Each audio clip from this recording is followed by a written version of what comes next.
ವಿರಾಮದ ಬಳಿಕ ಜಾತಕ ವಿಶೇಷ ಕಾರ್ಯಕ್ರಮಕ್ಕೆ ಸ್ವಾಗತ. ಶಾಸ್ತ್ರಿಗಳೇ, ಮೊದಲಿಗೆ 6 ರಾಶಿಗಳ ಫಲಾಫಲ ಹೇಗಿದೆ ತಿಳಿಸ್ಕೊಡೋದಾದ್ರೆ? 12 ರಾಶಿಗಳ ಫಲಾಫಲ ತಿಳಿಯುವ ಮುನ್ನ ಈ ಹೊತ್ತಿನ ಗ್ರಹಸ್ಥಿತಿಯನ್ನು ಗಮನಿಸ್ಕೊಳ್ಳೋದಾದರೆ ಮೇಷರಾಶಿಯಲ್ಲಿ ಕುಜ ಇರ್ತಕ್ಕಂಥದ್ದು, ವೃಷಭ ರಾಶಿಯಲ್ಲಿ ಗುರು, ಮಿಥುನ ರಾಶಿಯಲ್ಲಿ ರವಿ, ಬುಧ ಹಾಗೂ ಶುಕ್ರರಿದ್ದಾರೆ. ಕನ್ಯಾ ರಾಶಿಯಲ್ಲಿ ಮಾಂದಿ ಉದಯ ಆಗಿದೆ, ಅಲ್ಲಿ ಕೇತು ಇರತಕ್ಕಂಥದ್ದು ಕೂಡ ಇದೆ. ಇನ್ನು ಶನಿ ಚಂದ್ರರು ಒಟ್ಟಾಗಿದ್ದಾರೆ ಕುಂಭರಾಶಿಯಲ್ಲಿ, ಮೀನರಾಶಿಯಲ್ಲಿ ರಾಹು ಇರತಕ್ಕಂಥದ್ದು. ಹೀಗಿರುವಾಗ 12 ರಾಶಿಗಳ ಫಲಾಫಲ ಹೇಗಿರ್ತದೆ ಗಮನಿಸ್ಕೊಳ್ಳೋಣ. ಮೊದಲಿಗೆ ಮೇಷರಾಶಿ.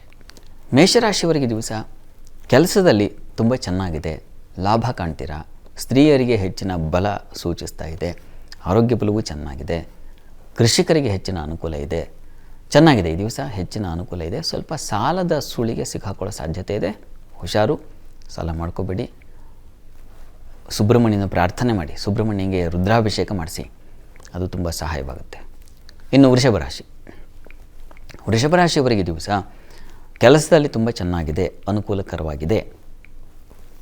ಸ್ವಲ್ಪ ಮಾನಸಿಕ ಒತ್ತಡ ಇರುತ್ತೆ ಕೆಲಸದಲ್ಲಿ, ಮೆಂಟಲ್ ಪ್ರೆಷರ್ ಅಂತೀವಲ್ಲ, ಆ ರೀತಿಯಲ್ಲಿ ಸ್ವಲ್ಪ ಒತ್ತಡ ಹೆಚ್ಚಾಗುವ ಸಾಧ್ಯತೆ ಇದೆ. ಆದರೆ ಅದನ್ನು ನಿಭಾಯಿಸುವ ಶಕ್ತಿ ಕೂಡ ಇದೆ ನಿಮಗೆ.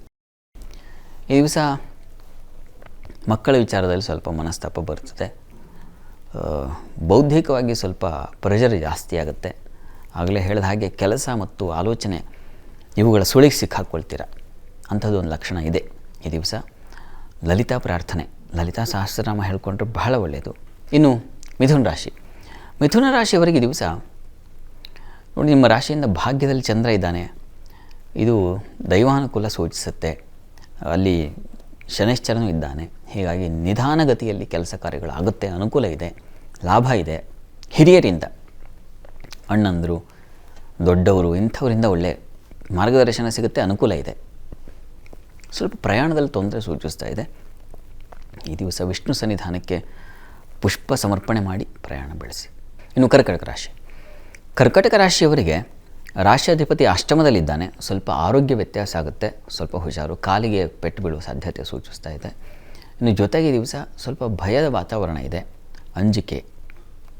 ಈ ದಿವಸ ಸೇವಕರು, ಸಹಾಯಕರು ಇಂಥವರಿಂದ ತೊಡಗು ಬರ್ತಕ್ಕಂಥದ್ದು, ಕಂಠಸ್ಥಾನದಲ್ಲಿ ತೊಂದರೆ ಉಂಟಾಗುವ ಸಾಧ್ಯತೆ, ಗಂಟಲು ಬಾಧೆ ಇದನ್ನು ಸೂಚಿಸ್ತಾ ಇದೆ. ಸ್ವಲ್ಪ ಆರೋಗ್ಯದ ದೃಷ್ಟಿಯಿಂದ ಎಚ್ಚರಿಕೆ ಬೇಕು, ದುರ್ಗಾ ಕವಚವನ್ನು ಕೇಳಿಸ್ಕೊಳ್ಳಿ. ಇನ್ನು ಸಿಂಹರಾಶಿ. ಸಿಂಹರಾಶಿಯವರಿಗೆ ದಿವಸ ನೋಡಿ, ಸಂಗಾತಿಯಿಂದ ಸಹಕಾರ ಇದೆ, ಲಾಸ್ ಇದೆ, ಸ್ವಲ್ಪ ಮಟ್ಟಿಗೆ ಖರ್ಚು ಇದೆ. ಕೆಲಸದಲ್ಲಿ ತುಂಬ ಚೆನ್ನಾಗಿದೆ, ಅನುಕೂಲಕರವಾಗಿದೆ. ಆದರೆ ಹಣ ಕಳ್ಕೊಳ್ತೀರ ಈ ದಿವಸ. ಹಣದಿಂದಾಗಿ ಸ್ವಲ್ಪ ಕಲಹಗಳು ಏರ್ಪಾಡಾಗುತ್ತೆ. ಹಣ ತಂದು ಕೊಡುವಂಥ ಕಲಹ, ಈ ಗಲಾಟೆ ಮತ್ತೊಂದಿಲ್ಲ. ಹೀಗಾಗಿ ದಿವಸ ಹಣದ ವಿಚಾರದಲ್ಲಿ ತುಂಬ ಜಾಗ್ರತೆ ಬೇಕು. ಮಹಾಲಕ್ಷ್ಮಿ ಸನ್ನಿಧಾನಕ್ಕೆ ದಿವಸ ಪಾಯಸ ನೈವೇದ್ಯ ಮಾಡಿಸಿ, ಸ್ವಲ್ಪ ಬುದ್ಧಿ ಚುರುಕಾಗುತ್ತೆ, ತನ್ಮೂಲಕ ಇಂಥದ್ದೊಂದು ಅವಘಡ ಬರೋದಿಲ್ಲ. ಇನ್ನು ಕನ್ಯಾ ರಾಶಿ. ಕನ್ಯಾ ರಾಶಿಯವರಿಗೆ ದಿವಸ ವೃತ್ತಿಯಲ್ಲಿ ತುಂಬ ಚೆನ್ನಾಗಿದೆ, ಅನುಕೂಲಕರವಾಗಿದೆ. ಈ ದಿವಸ ಸ್ತ್ರೀಯರಿಗೆ ಸ್ವಲ್ಪ ಆರೋಗ್ಯದಲ್ಲಿ ವ್ಯತ್ಯಾಸ ಸೂಚಿಸ್ತಾ ಇದೆ, ಸ್ವಲ್ಪ ಹುಷಾರು. ಶಿರೋಬಾಧೆ ಬಹಳ ಮುಖ್ಯವಾಗಿ, ಕಣ್ಣು ತಲೆ ಇವುಗಳ ಭಾಗದಲ್ಲಿ ತೊಂದರೆ ಆಗುವ ಸಾಧ್ಯತೆ ಇದೆ. ಈ ದಿವಸ ಸಂಗಾತಿಯಿಂದಲೂ ಮನಸ್ತಾಪ ಬರ್ತದೆ, ಸ್ವಲ್ಪ ವೀಕ್ ಆಗಿದೆ ಈ ದಿವಸ. ಹೀಗಾಗಿ ಇದರ ನಿವಾರಣೆಗೆ ಗುರು ದೃಷ್ಟಿ ಇದೆ, ಹೀಗಾಗಿ ಚೇತರಿಸ್ಕೊಳ್ತೀರ, ಆತಂಕ ಬೇಡ. ಆದರೂ ಈ ಸಣ್ಣ ಪುಟ್ಟ ಇವುಗಳ ನಿವಾರಣೆಗೆ ಈ ದಿವಸ ನೋಡಿ, ಗಣಪತಿ ಸನ್ನಿಧಾನಕ್ಕೆ ದಿವಸ ಬಾಳೆಹಣ್ಣು ಸಮರ್ಪಣೆ ಮಾಡಿ, ಸ್ವಲ್ಪ ಪ್ರಸಾದ ತಗೊಳ್ಳಿ, ನೈವೇದ್ಯ ಮಾಡಿಸಿ, ತುಂಬ ಅನುಕೂಲ ಆಗುತ್ತೆ. ನುಡಿದ 6 ರಾಶಿಗಳ ಫಲಾಫಲಗಳನ್ನು ತಿಳಿಸ್ಕೊಡಿ ಶಾಸ್ತ್ರಿಗಳೇ. ಅದಕ್ಕೂ ಮುಂಚೆ ಮತ್ತೊಂದು ವಿರಾಮ ತಗೊಂಡು ಬರೋಣ. ಜಾತಕ ಫಲ ವಿಶೇಷ ಕಾರ್ಯಕ್ರಮ ಮುಂದುವರಿಯುತ್ತೆ ಮತ್ತೊಂದು ಪುಟ್ಟ ವಿರಾಮದ ಬಳಿಕ.